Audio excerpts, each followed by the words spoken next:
Quem são os assassinos da Lua das Flores? No vídeo de hoje, a gente vai trazer as principais curiosidades de como foi a investigação real que o FBI fez para tentar descobrir quem eram os assassinos ou os responsáveis pelos assassinatos do povo indígena Osage durante a década de 1920 nos Estados Unidos. Essa história ficou muito conhecida recentemente por causa do filme do Martin Scorsese, que é baseado num livro que tem um título um pouco maior e que já no título fala do FBI. O nome do livro é Assassinos da Lua das Flores, Petróleo, Morte e a Origem do FBI. Isso aparece porque esse é considerado o primeiro grande caso daquele que no futuro iria se chamar o FBI a investigar e a descobrir, a ter um grande caso nacional.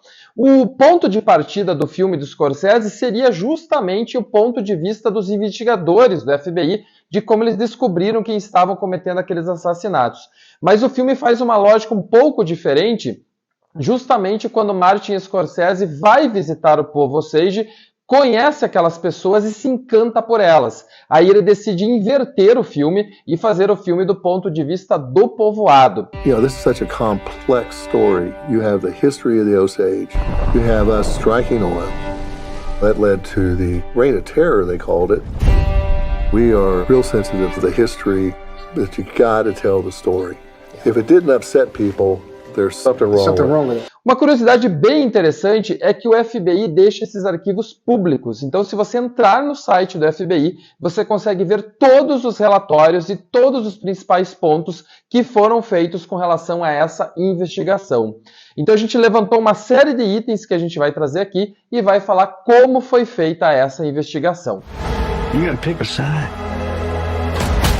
Como curiosidade, o próprio Leonardo DiCaprio no início iria interpretar o Tom White, que é um investigador. Com essa mudança que o Scorsese fez, o DiCaprio também muda de personagem e ele se transforma no Ernest, que é justamente uma das pessoas que depois vai ser investigada pelos crimes que acontecem ali.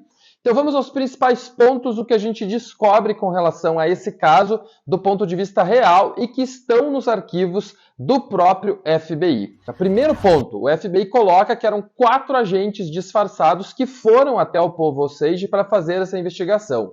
Um deles foi disfarçado de vendedor de seguros, outro foi disfarçado de um comprador de gado, o terceiro foi disfarçado de um prospector de petróleo, justamente porque tem muito petróleo por ali, e o quarto foi disfarçado de fitoterapeuta, e eles aos poucos foram entrando na comunidade, ganhando a confiança deles para conseguir descobrir as informações.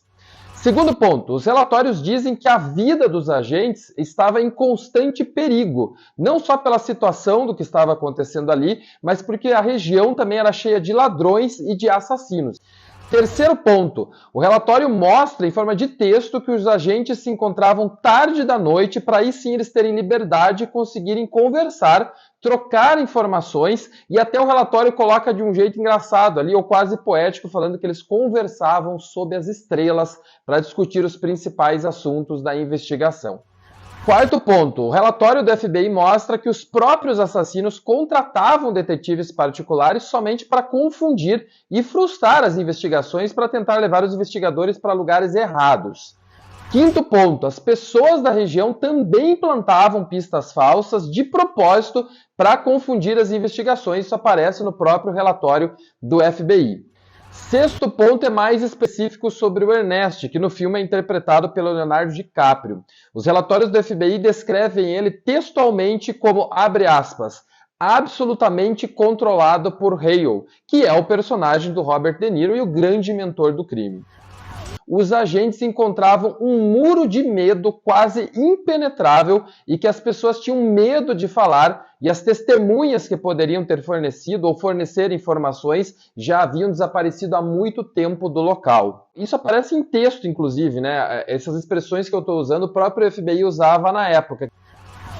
Também ainda em formato assim quase poético que aparece no relatório do FBI. O FBI coloca que gradualmente a imagem foi tomando forma, a imagem de quem seria o mentor dos assassinatos, e aí eles colocam, seguindo o texto, que o homem na foto dessa imagem que aparece, que eles vão construindo, era o William Hale, que é o personagem interpretado pelo Robert De Niro. O William Hale vai aparecer então como principal nome, principal mentor daqueles assassinatos, e o próprio site do FBI coloca a foto dele na época. E aí a parte final do relatório é uma parte muito interessante, porque o próprio FBI começa a colar uma série de jornais da época e a gente consegue saber muitas coisas do que aparecem no filme a partir de jornais da época. Então, por exemplo, um dos momentos aparece nos jornais o momento que o Ernest é solto, isso foi colocado nos jornais na época. Aquele momento da explosão da casa, que é bem emblemático, né, porque é uma explosão muito forte, também aparece registrado nos jornais. Um jornal da época coloca a foto de como a casa era e de como a casa ficou. E também o filme mostra, né, o Halo como rei da região, né, o personagem do Robert De Niro, e isso também aparece nos jornais da época. Os próprios jornais colocam ele como o rei daquela região, o rei da comunidade Osage. E, por fim, aparece também em muitas reportagens colocando como uma grande investigação do FBI, colocando como um avanço para a época. Os jornais chegam a colocar ali como que o governo combateu o crime com um refinamento científico para a época e também chamando os detetives de inteligente pela maneira que eles trabalharam naquele momento. Osage is dying by the enemy. Do not let them die alone. Evil surrounds my heart.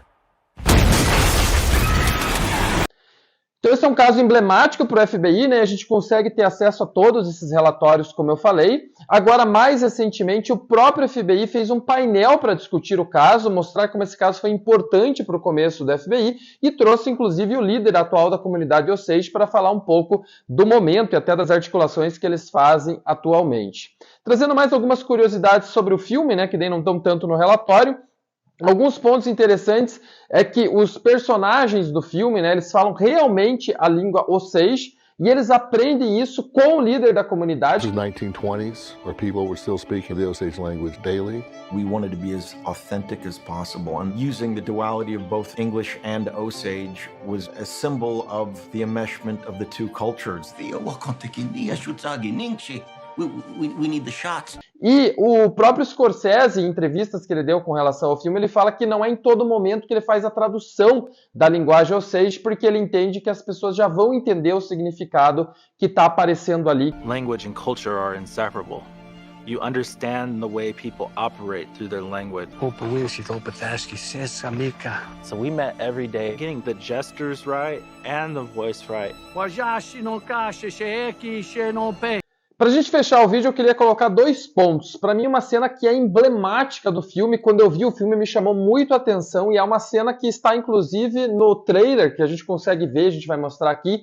Que é uma cena que o Scorsese filma muito bem, que é o momento que sai o petróleo da terra e ele vai atingindo todas as pessoas da comunidade ali, né? A comunidade Osage. Aquela é uma cena muito bonita.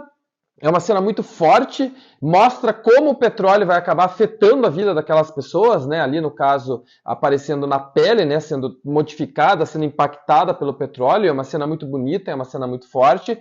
Uma segunda cena que eu vejo que é muito importante é a cena que o FBI chega para investigar. E aí no filme o Scorsese coloca o personagem do De Niro deitado numa cadeira de barbeiro, ou seja, ele está num momento muito vulnerável, né? Aquele barbeiro clássico que está fazendo ali com a navalha, então aquela navalha parece que a qualquer momento pode acabar prejudicando ou cortando o De Niro.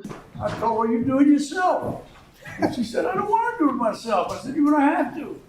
How you doing, Mr. Hale? Então tem uma série de simbolismos ali que acho que ajuda a entender um pouco do que é o filme também e do que vai ser o papel do FBI para investigar aquela história, e acho que são pontos interessantes. E para fechar, uma fala do Leonardo DiCaprio, inclusive na estreia do filme, quando o filme estreou em Cannes. A fala de Leonardo DiCaprio é que esse filme é um acerto de contas com o passado. Sem sombra de dúvidas, é um outro olhar sobre o passado, a gente conseguir ver uma história que por muitas décadas foi esquecida, e com a vantagem que a gente tem na internet de ter acesso a todos esses conteúdos. Como eu falei, se você entrar no site do FBI, você consegue ter acesso a esse material que eu fiz esse compilado dos principais pontos. Então aqui na descrição do canal eu deixei o link para você conseguir ver, se você quiser ver. São relatórios bem longos, inclusive, em 65 partes, que é dividido, mas sem sombra de dúvidas é interessante de você ver o que aparece ali, inclusive esses nomes que acabam se tornando tão conhecidos no filme, como realmente essa história aconteceu. Então fica aqui o convite para você ver no site do FBI. Deixe seu like para esse vídeo chegar a mais pessoas, inscreva-se que o nosso objetivo é que esse vídeo chegue até o FBI.